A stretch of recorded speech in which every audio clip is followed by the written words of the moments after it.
most wanted terrorism suspect in Europe is now in police custody, but the investigation that eventually caught him is far from over. That's what's first up this Monday. I'm Carl Azus. Salah Abdeslam is the only person suspected of participating in the Paris terrorist attacks who's still alive.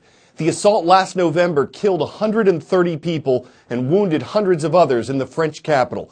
The ISIS terrorist group said it was responsible. Abdeslam, who was born and raised in Brussels, Belgium, is suspected of supporting the attackers. He's accused of renting cars and apartments for them. He allegedly drove some of the terrorists to one side of the attacks. Until last week, the search for him had gone cold. But a SWAT team's raid at an apartment in the Belgian capital found Abdeslam's fingerprints, and the suspect himself was arrested after a gun battle near his family home. Police also found a large number of weapons, and they now say that more than 30 people were somehow involved in the November 13th attacks. For the first time since 1928, a U.S. president is visiting the island nation of Cuba. Air Force One touched down yesterday in the capital, Havana. For President Obama, this is another step toward normalizing the relationship between his nation and a country that has been a U.S. rival since the Cold War. He'll be delivering a speech on state television. He'll meet with Cuban President Raul Castro and some of those who oppose him. He hopes to influence the communist country to give its people more freedoms and open more opportunities for U.S. businesses. But critics say human rights in Cuba have actually gotten worse since President Obama started this effort 3 years ago. And it seems unlikely that either the U.S. Congress or the Cuban government is ready to make major changes. Raul Castro is the president of Cuba. He's probably best known for being the younger brother and loyal confidant, loyal deputy of Fidel Castro. Raul Castro came into power in 2006, although he's always been his brother, Fidel's most trusted deputy. It was a really kind of unexpected transition because Fidel Castro fell sick really unexpectedly, still mysterious intestinal ailment, and Raul Castro had to step into the spotlight very, very quickly. You know, Raul Castro has been with Fidel basically all of his life. He's been his most trusted revolutionary sidekick, really. They fundamentally changed this country. They upended all the political structures, all the power structures, and established the first communist government in the Western Hemisphere. Cuba is really fascinating because it's so close to the United States and yet couldn't have a more different form of government. It is a single-party form of government. There are not open elections in that there are multiple parties, and that someone like Raul Castro, who controls the political system, he controls the economy, and he controls the army, he really is, as critics say, a tyrant. Raul's nickname is Raul the Reformer because he has taken steps. And we're talking about Cubans being able to travel, Cubans able to open up their own businesses, sports stars being able to play overseas, which Fidel would never have allowed. The Pope continues taking his leading role in Cuba-U.S. relations, that he, Raul Castro, would go back to church. And this is a man who's a lifelong atheist and avowed communist. Raul Castro is finally emerging as his own man. He's emerging from Fidel Castro's shadow. As with Fidel Castro, Raul Castro's critics have said this is basically someone who'll stay in power at any cost, and that his ultimate goal really is staying in power. Of course, he's in his early 80s. Fidel Castro is now in his late 80s, so it's really just a question of biology now more than anything else. How much longer can these men stay in power? Cuba is not a wealthy nation. Its average income per person is estimated to be around $10,000 per year. Cuba sometimes blames the U.S. trade embargo for its economic problems. That's a limit on the business and travel that U.S. citizens can conduct with Cuba. It's meant to pressure the country to improve human rights and transition to democracy. But Cuba's economy had a major shock in 1990 when economic help from its closest ally, the Soviet Union, stopped. That took away $4 to $6 billion from Cuba's economy every year.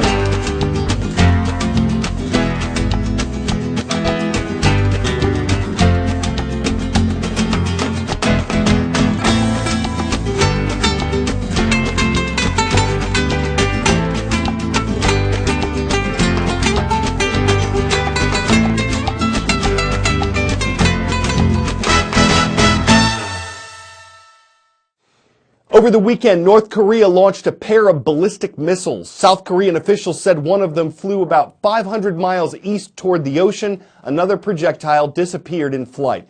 It's an example of saber rattling, or a show of military power from the communist nation. It's been a rival of the U.S. and South Korea since the Korean War in the early 1950s. Somewhere in the sea east of Korea, F-18 fighter jets catapult into the sky, launching off the deck of a U.S. aircraft carrier, the John C. Stennis.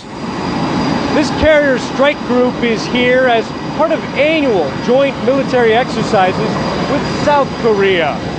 This takes place every year, and it makes the North Korean government furious. They argue that this could be a precursor to a military invasion of the North. Nonsense, says the admiral in charge here. But he says the presence of the largest war machine in the U.S. military arsenal is designed to send a message to North Korea. The provocations and things that you see from North Korea, we hope that our actions here as routine operations help to deter any escalatory actions. North Korea routinely shows off its own military muscle. Some experts argue you have to show strength when dealing with this regime. If you show weakness in the domestic political system, in North Korea, an authoritarian state like North Korea, you're eliminated. And that's how it works in the international system. If you are weak, they will bully you and take advantage of you. They only respect power. The problem is this annual show of force, which includes simulated amphibious assaults carried out by U.S. and South Korean Marines, hasn't stopped North Korea from testing nuclear bombs. In fact, Pyongyang recently fired salvos of ballistic missiles twice in just 8 days, in violation of multiple UN Security Council resolutions. Just days ago, Kim Jong-un gave orders for scientists to develop the technology to launch a nuclear warhead on the tip of a ballistic missile. Even those who preach power concede Pyongyang is committed to expanding its nuclear arsenal. They put so much effort, and they're very dedicated to having those capabilities. So if they're not reliable today, they're going to keep working so that they'll be reliable and that they could use them if they needed to use them tomorrow or next month or next year. And so the saber rattling continues. In addition to this strategy of containment and deterrence, experts say the U.S. and its allies are very likely training for other possible scenarios, such as how to take out North Korea's growing arsenal of nuclear weapons if it looks like Pyongyang is about to use them. Ivan Watson, CNN, aboard the U.S. aircraft carrier John C. Stennis.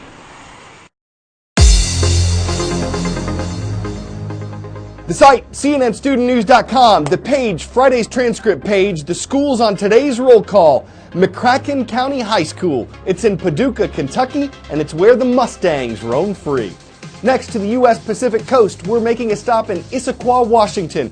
It's there that the Panthers are prowling around Issaquah Middle School.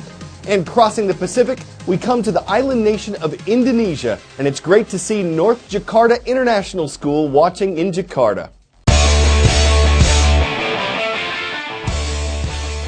Before we go, monkeying around with magic. Who doesn't love a really good card trick? At first, Baboon doesn't. Baboon sees card, Baboon is unimpressed. But then, wait, what? How? Baboon is shocked and amazed. Where did your card go? He's just as impressed the second time around. It's an illusion the animal had probably never seen before, and it's easy to see why this is one of America's funniest home videos. Hopefully the next time that happens, the animal won't be apprehensive. He should have no illusions or be nearly as bambaboonzled. After all, the clear takeaway here is that things aren't always as they seem. Woo! I'm Carl Azus. We hope you'll reappear again tomorrow.